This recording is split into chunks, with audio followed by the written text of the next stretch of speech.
आप एक अच्छे कलाकार हैं, अच्छे एक्टर हैं। नो डाउट आपका वीडियो बहुत सारा तमाम मिलियन में है और आप उपस्थित हैं, मंच पे ना रहे तो ये अच्छी बात नहीं। नाचने का हो गइल बातिया सर से चुनरिया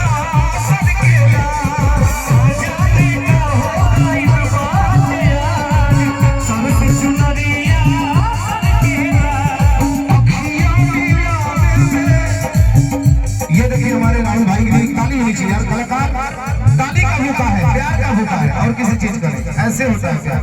अखियां मिलावे मेरा गेला हक से सद जवा भर के लावे। अखियां मिलावे मेरा गेला हक से सद जवा भर के लावे।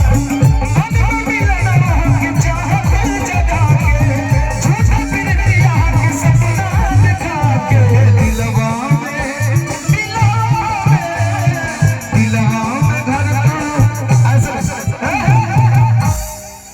करना पड़ेगा थोड़ा सा। अरे नाचे के तो हम सिखा देते नहीं तो हम एगो हाथ लिंटर पे धरा, एगो हाथ कपार पे, हां मोबाइल जेब में रखे, हां एगो पे धरी आ एगो ढलाइया पे धरी। हाई सीधा है नहीं हमरे जैसे हम बने उतरे रहुआ हो तनी शिबू बाबू पीछे चले जाओ। अच्छा हेने रहुआ जाए उल्टा पड़ जाए तो कोनो बात ना, अदली बदली। अब एगो हाथ लिंटर पे धरी हमनी के छत हमनी के दो छाव से बचा हमनी के लिंटर एगो ढलैया पे धरी लिंटरवा खत्म हो चल जाता, समझ ना आता का के ई बीमारी बा करुआ दिल से जाई। आई एक बार धरी डांस करे और पीछे चली। हां एगो धरी है पे एगो है पे कमर पे, हां एगो हाथवा पे धरे जानो सब पानी लेकिन करो तो नहीं। अगर की उड़ी जाइबो मैना हो उड़ी जाइबो मैना। आदरणीय बड़े भैया जेपी यादव जी और आदरणीय बड़े भैया अमन यादव जी हमारे बीच में उपस्थित हैं। आइए मनोर है। अरे कि दिलवा में ऐसे दिलवा में घर तू बनाई के उड़ जाई तू ये दिलवा में घर तू बनाई के उड़ जाई तू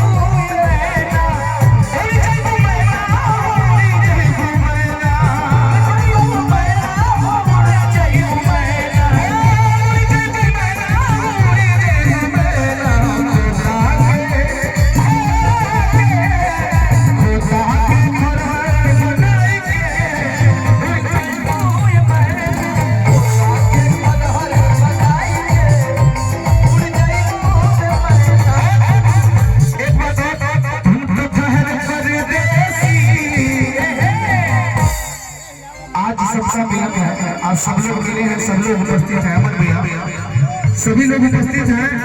रात गई बात गई, फिर कल मुलाकात पता नहीं कहाँ होगा। आज सही लोग इकट्ठा हुए ऊपर कहना तुम तो ठहर परदेसी, तुम तो ठहर परदेसी, साथ क्या निभाओगे, तुम तो ठहर परदेसी, साथ क्या निभाओगे, तुम तो ठहर परदेसी, साथ क्या निभाओगे,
हम चाहते नहीं कि लोग मंच पे आ जाए। जय हो ले धरी ई प्यार धरी वाह हम जनती की करिया कपड़ा जो चमकला पहले से रुपए आई तो शॉर्ट थोड़ी पहन के आई होती हो। अमन भैया आप सब जने के साथ चले जी तो बड़ा निमन रही।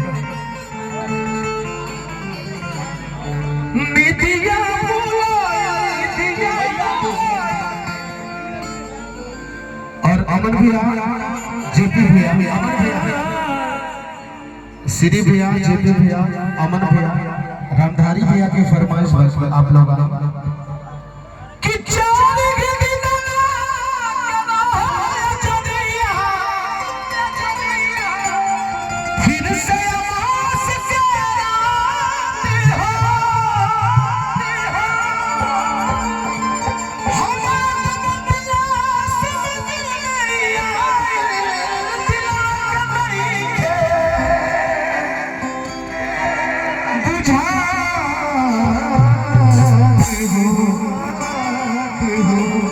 नहीं आगे